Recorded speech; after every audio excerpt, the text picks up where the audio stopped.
lugar divino. Por favor, perdónenme. Para los niños del Perú y del mundo.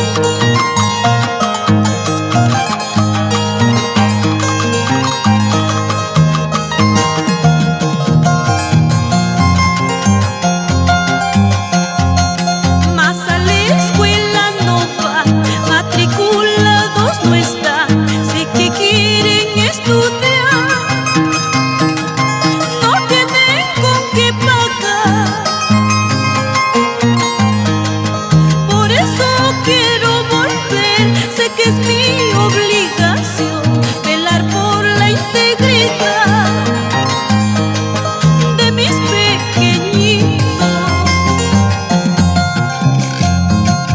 Basta, hijitos, ya no lloren más. He vuelto a casa, no los dejaré.